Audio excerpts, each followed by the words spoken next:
حضرت شاہ عبد الحق محدث دہلوی لکھتے ہیں سب نے قلم سے لکھا اور سب زبان سے بولے، حسین نے عمل سے لکھا۔ سبحان اللہ، کیا بات، حسین نے عمل اور کردار سے لکھا۔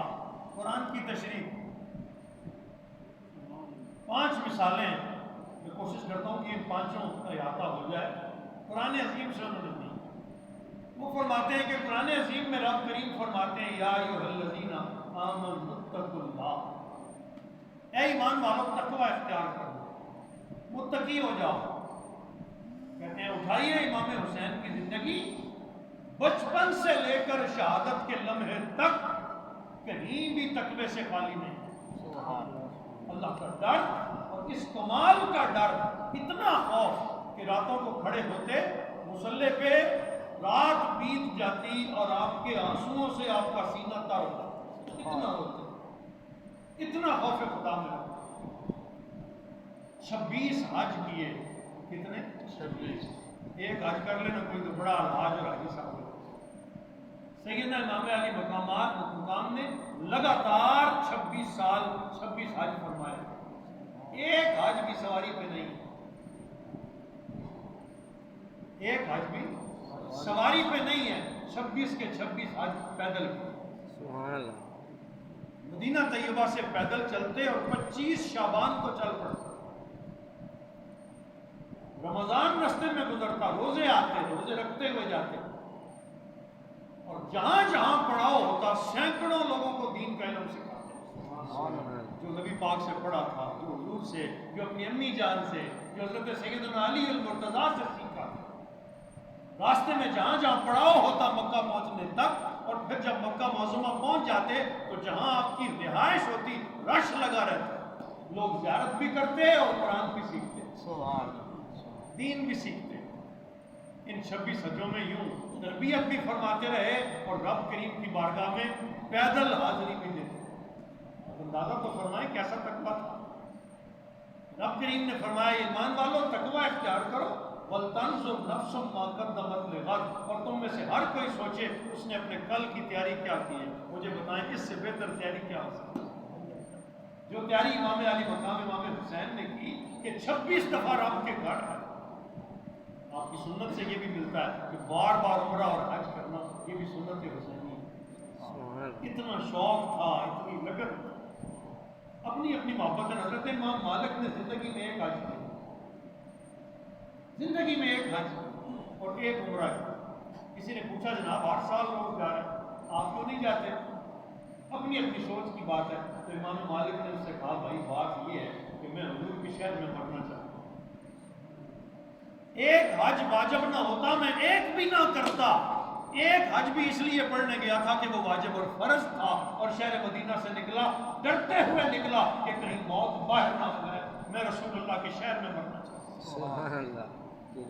ادھر امام حسین ہے کہ رب کے گھر کی وہ چس اور لطف آیا، 8 سال چل چل کے پیدل جا رہے ہیں، چل چل کے پیدل جا رہے ہیں، یہ تقویٰ تھا۔ دوسری مثال فرمایا اللہ کریم قرآن میں ارشاد فرماتے ہیں وَأَقِیمُوا الصَّلَاةَ وَآتُوا الزَّکَاةَ، کتنی جگہ کا معنی کیا ہے؟ لوگوں نماز قائم کرو، زکوٰۃ دیا کرو۔ میں اور آپ کتنی ساری نماز قائم کریں، نماز تو حسین نے قائم کی۔ آخری سفر ہے، مدینہ طیبہ سے چلے مکہ پہنچے، کوئی نماز قضا زندگی میں نہیں، مکہ سے چلے کربلا پہنچے، 7ویں محرم کو پانی بند ہو گیا، بھوک ہے، پیاس ہے، کیفیت تذبذب والی، سامنے 20,000 کا لشکر کھڑا ہے، ان 3 دنوں میں بھی کوئی ایک نماز قضا نہیں، بلکہ وہ 17 نمازیں جو آپ نے میدان کربلا میں پڑھائی ان کی خود امامت کی۔ سبحان اللہ، یہ ہے اقامت صلاۃ، نماز کو قائم کرنا۔ اور پھر مزے کی بات کیا ہے کہ جب 10ویں کی صبح آ گئی، جنگ کا طبل بج گیا، تو آپ نے اپنے بیٹے علی اکبر کو کہا علی اکبر اٹھو، زندگی میں شاید پھر نماز نصیب ہونا ہو، جاؤ جا کے کربلا کے ٹیلے پہ خود اذان۔ سبحان اللہ، سیدنا علی اکبر کو بھیجا، آپ نے جا کے اذان پڑھی۔ سیدنا علی اکبر کا تو حلیہ ہی سرکار والا تھا، کہتے ہیں اتنا کوئی حضور کا مماثل نہیں تھا جتنے حضرت سیدنا علی اکبر حضور سے مثلیت رکھتے تھے۔ سر تا پا بولنے میں، کھانسنے تک اس طرح کھانستے تھے کہ لوگ سمجھتے شاید رسول اللہ کے اتنی مشابہت تھی۔ جب آپ نے اذان پڑھی نا تو پورے اس مجمع میں سکتہ طاری ہے۔ فجر کی نماز کی امامت بھی اطمینان کے ساتھ حضرت امام حسین نے پڑھی۔ اب آخری نماز کا وقت آ گیا، یہ ہے اقامت صلاۃ۔ ہمارے گھر تو میت ہو جائے تو 10 نمازیں نہیں پڑھتا، کوئی ایک بندہ، ماں کسی کی چلی گئی، باپ چلا گیا، بھائی، ایسا نہیں ہوتا۔ گھر میں میت پڑی ہوتی ہے، جنازہ پڑھ رہے ہوتے ہیں، لوگ فاتحہ کے لیے آ رہے ہوتے ہیں، کتنی نمازیں چلی۔ امام علی مقام کی آنکھوں کے سامنے 72 لاشیں خاندان کے پڑے تھے، 58 لاشیں خاندان شریف کے پڑے تھے، بیٹے، بھتیجے، بھائی ذبح ہوئے پڑے ہیں۔ خود اپنے وجود پہ 126 زخم تیروں اور نیزوں کے ہیں، 32 گھاؤ تلوار کے ہیں۔ اس کیفیت میں جب زمین پہ گرتے ہیں اور شمل دلجوشن سینے پہ آ کے بیٹھتا ہے کہ گردن کاٹ لوں، آپ فرماتے ہیں نہیں، ایک لمحے کے لیے وقت دے دے اور کوئی خواہش نہیں، رب کو آخری سجدہ کرنا ہے۔ سبحان اللہ، یہ ہے اقامت صلاۃ، یہ ہے قرآن کی تشریح جو آپ نے اپنے کردار اور عمل سے کی۔ پھر جھک گئے سجدے میں، اس کیفیت میں سجدہ کیا اور کیا پڑھا؟ اللہم ردم بک، اے اللہ میں تیری رضا پہ راضی ہوں، اگر تو اس پہ راضی ہے حسین راضی۔ اور پھر کیا کہا؟ سبحان رب یلہ، مالک میں کچھ بھی نہیں، ساری بندگی، سارے عروج، ساری کبریت تیرے لیے ہے، تو بڑی عزتوں کا مالک۔ اس کو کہتے ہیں اقامت صلاۃ۔ دوسرا زکوٰۃ، زکوٰۃ دیا کرو۔ اور زکوٰۃ میں نے کئی دفعہ آپ سے ذکر کیا، زکوٰۃ صرف مال کی نہیں ہے، زکوٰۃ فکر کی بھی ہے، زکوٰۃ سوچ کی بھی ہے، آپ کے وجود کی بھی زکوٰۃ ہے، استعدادوں کی زکوٰۃ ہے۔ مثلا میں ہنر رکھتا ہوں، مستری ہوں، میں مسجد کا کام کرتا ہوں اور اس کی اجرت نہیں لیتا، تو یہ میرے اس عمل کی زکوٰۃ ہے۔ میں اچھی سوچ، میں ایک آرکیٹیکٹ ہوں، میں مسجد کا نقشہ بنا دیتا ہوں اور اللہ کے لیے اس میں کوئی اجرت نہیں لیتا، تو یہ میری اس سوچ اور استعداد کی زکوٰۃ ہے۔ میں چند قدم چل کے اللہ کے لیے، لوگوں کی بھلائی کے لیے جاتا ہوں، اس سے اور کوئی منفعت نہیں لیتا، تو یہ میری وجود کی زکوٰۃ ہے، طاقتوں کی زکوٰۃ ہے۔ مجھے بتائیں امام علی مقام میں کون سی زکوٰۃ نہیں ہے؟ اولاد قربان کرنا اولاد کی زکوٰۃ ہے، بھائی قربان کرنا خاندان کی زکوٰۃ ہے۔ آپ نے ایک ہی دن ایک ہی میدان میں ہر طرح کی زکوٰۃ دی، اپنے عمل سے دی ہے اور قرآن کی تفسیر کر کے۔ اسی طرح آپ اور میں قرآن عظیم پڑھتے ہیں، اللہ کریم کیا فرماتے ہیں؟ استعینوا بالصبر والصلاۃ، اے ایمان والو مدد مانگا کرو مشکل میں، کس سے؟ نماز سے اور صبر سے۔ نماز سے اور صبر سے۔ امام نے سوائے ان دونوں کاموں میں کوئی تیسرا کام کیا؟ میں نے کئی دفعہ پہلے بھی بیان کیا، وقت نہیں اس کی تفصیل میں جانے کا۔ یہ جو علی اصغر والا واقعہ بیان ہوتا ہے کہ سیدنا علی اصغر کو اٹھا کے لے گئے تھے اور جا کے کہا تھا مجھے نہ پانی دو، اپنے ہاتھ سے اس کے منہ میں 2 قطرے ڈال دو۔ یہ امام علی مقام کی شان کو اور آپ کی ذات اور آپ کی عظمت کو بنانے کے لیے اس واقعے کا آپ کی ذات سے کوئی تعلق نہیں۔ پانی اگر چاہیے ہوتا نا تو امام حسین کی ایک ایڑی کافی تھی، زمین پہ مار دیتے تو سمندر چاہیے تھے۔ سبحان اللہ، وہ اتنا اختیار رکھتے تھے، اشارہ کرتے تو بادل پانی برساتے، انگلی کے اشارے سے نہر فرات اپنا راستہ بدل دیتے۔ بالیقین یہ بات ہے، قطعاً پانی طلب نہیں کیا۔ ہاں امام علی اصغر کو اٹھا کے لے گئے، 6 ماہ کے بیٹے کو اٹھا کے ان صفوں کے سامنے لے گئے، کہا میں حجت تمام کرنے آیا ہوں، میں اللہ کی کچہری میں سرخرو ہونا چاہتا ہوں، کل کوئی یہ نہ کہے کہ حسین جنگ لڑنے آیا، حسین حکومت چھیننے کے لیے آیا تھا، میں تمہارے بلاوے پر آیا ہوں، خاتون ہیں میرے ساتھ، خواتین ہیں، بچے ہیں، یہ دیکھو 6 ماہ کے بچے ساتھ رکھ کے جنگیں لڑی جاتی، یہ گفتگو جا کے آپ نے باندھ دی، اور یہ بڑی ذمہ داری سے کہہ رہا ہوں، وہاں جا کے حجت تمام کی، کہا یہ دیکھو تم کہتے ہو حسین تخت چھیننے کے لیے آیا، مجھے تخت کی غرض نہیں ہے، رب نے جو تخت مجھے دے رکھے ہیں وہ کسی کو مجھے سبحان اللہ، یہ 6 ماہ کے بیٹے میرے ساتھ ہیں، مستورات ہیں، کیا مستورات اور بیٹوں کے ساتھ میں اس طرح جنگ لڑتے؟ میرے پاس تو سامان حرب ہی نہیں ہے پورا کہ میں تمہارے ساتھ جنگ کر سکوں، میں حجت تمام کر رہا ہوں، میں تمہارے بلاوے پر آیا تھا، اور یزید کے خلاف ایک مستقل اور بہم جدوجہد کے لیے آیا تھا تاکہ اسے برے کاموں سے آپ نے وہاں کوئی مدد طلب نہیں. آخری خطبے میں بھی آپ نے یہ فرمایا میں نے حجت تمام کی اور میں نے اپنے رب کے حضور اپنی جان کو پیش کر دیا. تمہارا معاملہ اللہ پر چھوڑتا ہوں. تمہارا معاملہ میں تم سے کوئی بدلہ نہیں لیتا نہ میری نسل کبھی بدلہ لے گی. میں تمہارا معاملہ اپنے اللہ پر چھوڑتا ہوں. اس کا فیصلہ میرا رب کرے گا حق پہ کون تھا اور نہ حق کون. استعینوا بالصبر والصلاۃ. لوگوں نماز اور صبر سے مدد چاہو. بتاؤ کیا صبر کیا کہ نہیں کیا؟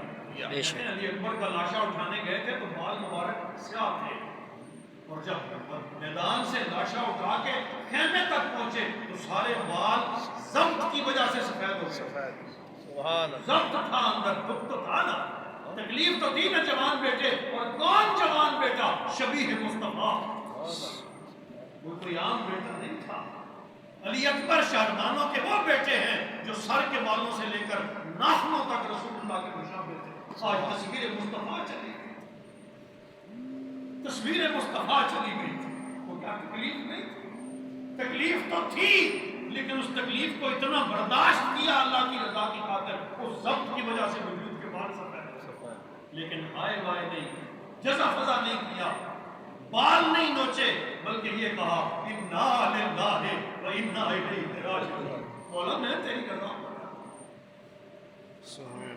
58 لاشیں کو اٹھائے میدان سے کارزار سے لا کے اور جب رخصت ہونے لگے تو مائی شہربانوں سے یہی کہا میں تیرے اور زینب دونوں کے سپرد کر رہا ہوں. ان بچیوں کو, بہنوں کو, ان بچوں کو لے کر اپنے خاندان میں پہنچ جانا.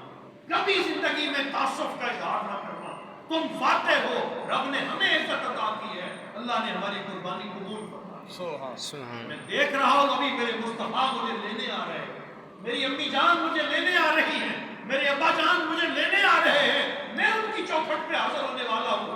کبھی بھی جزا فضا نہ کرنا, کبھی بہنوں ماتم نہ کرنا. اور آخری جملہ کہا اپنی بہنوں کی اور اپنی چادر سر سے نہ اترنا, اپنے پردے قائم کرنا. یہ کردار حسین ہے.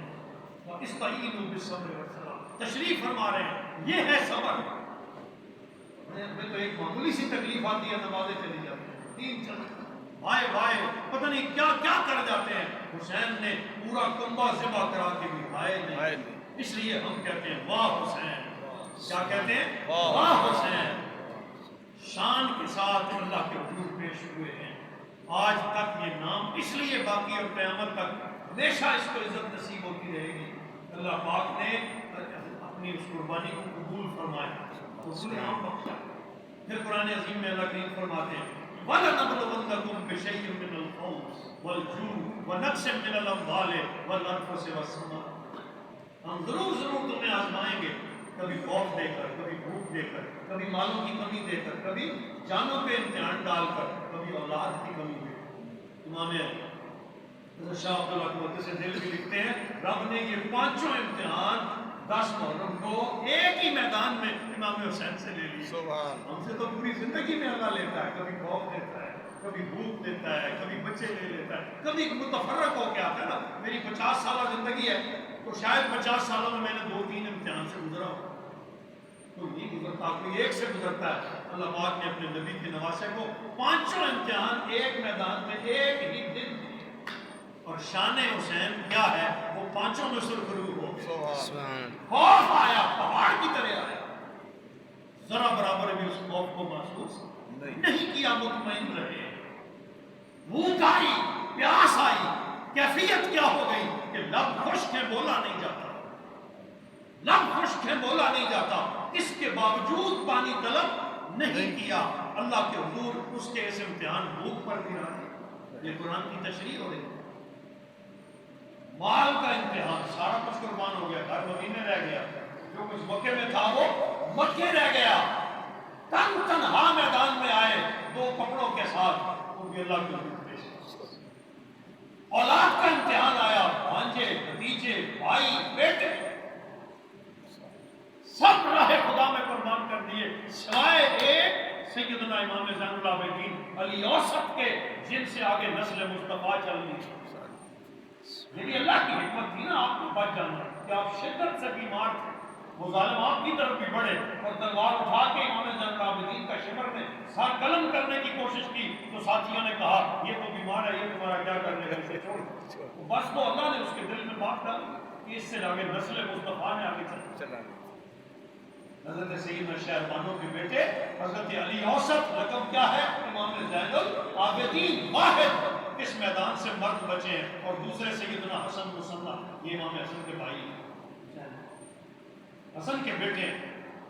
ان کو شدید زخمی حالت میں میدان میں چھوڑ کے چلے گئے، بعد میں اللہ نے آپ کو صحت دے دی، تو یہ دو مرد صرف خاندان رسول کے بچے ہیں، یعنی اولاد میں تھے، اولاد قربان کر پانچوں امتحان ایک میدان میں، اور اس دن اللہ نے پانچوں میں کامیابی عطا کی۔ پھر کیا اعلان ہوا؟ وبشر الصابرین، اس طرح کر کے کامیاب ہو، ایسے صابروں کے لیے اللہ کی طرف سے خوشخبریاں ہی خوشخبریاں ہی خوشخبری، عروج ہی کیسی خوشخبری نصیب ہوئی کہ اللہ پاک نے دوام عطا کر دیا آپ کی ذات۔ اگلی آیت آپ یہ پڑھتے ہیں، بس بات کو وقت ختم ہو گیا۔ وَلَا تَقُولُوا لِمَن يُقْتَلُ فِي سَبِيلِ اللَّهِ، لوگوں جو اللہ کی راہ میں مارے جائیں انہیں مردہ نہ کہنا، بل احیاء وَلَٰكِن لَّا تَشْعُرُونَ، وہ زندہ ہیں لیکن تمہیں ان کی زندگی کا شعور نہیں ہے۔ امام علی مقام نے اپنی ذات اور کردار سے اس آیت کی بھی تشریح کی ہے۔ 3 دن ہو گئے تھے سیدنا امام علی مقام کے سر اقدس کو جسم سے جدا ہوئے، جسم مبارک کوفہ پڑا ہے، سر دمشق پہنچ گیا ہے، دمشق کے بازاروں میں نیزے پہ چڑھا ہوا حسین کا سر ہے، آگے آگے قرآن پڑھنے والا قرآن پڑھ رہا ہے۔ کسی نے لکھا حسین کو قتل کرنے والوں نے فنا کرنا چاہا اور قرآن عظیم نے حسین کو بلند کر دیا۔ آج بھی آپ کے آگے آگے قرآن پڑھنے جا رہا تھا کیونکہ یہ قرآن والے تھے۔ جب قاری قرآن اس آیت میں پہنچا سورۃ کہف پڑھتے ہوئے، اِنَّ أَصْحَابَ الْكَهْفِ وَالرَّقِیمِ كَانُوا مِنْ آیَاتِنَا عَجَبًا، لوگوں اصحاب کہف اور رقیم کا قصہ قرآن کے عجیب قصوں میں سے ایک قصہ ہے۔ امام علی مقام کے سر اقدس میں جنبش آئی، دھڑ کہاں پڑا ہے، سر دمشق میں 300 میل دور ہے، شہر 3 دن سر کٹے ہوئے ہو گئے، سر اقدس میں جنبش آئی، لبے لانی ہلے اور اس قاری کو جواب دیا، کہا تو سچ کہہ رہا ہے، اصحاب کہف کا قصہ بڑا عجیب قصہ ہے، لیکن اعجب من اصحاب الکہف، یہ لفظ تھے امام حسین کے سر اقدس سے جو جملے نکلے، اعجب من اصحاب الکہف قتلی و حملی، لیکن سن مجھے قتل کر کے جو بازاروں میں پھرایا جانا، یہ اصحاب کہف کے قصے سے بھی عجیب ہو گیا، یہ اصحاب کہف کے قصے سے بھی عظیم ہو گیا ہے۔ گویا آپ کے کٹے ہوئے سر نے قرآن کی اس آیت کی تصدیق کر دی، شہید مرتا نہیں زندگی سبحان اللہ، شہید مرتا نہیں زندگی۔ اللہ پاک کروڑ بار رحمت نازل فرمائے خانوادہ اہل بیت کے تمام شہداء پر۔ اللہ کریم اس نسل کی غلامی کی ہمیں مرتے دم تک توفیق عطا کرے۔ اللہ ہمیں اپنے بچوں کو یہ واقعات سنانے کی توفیق دے۔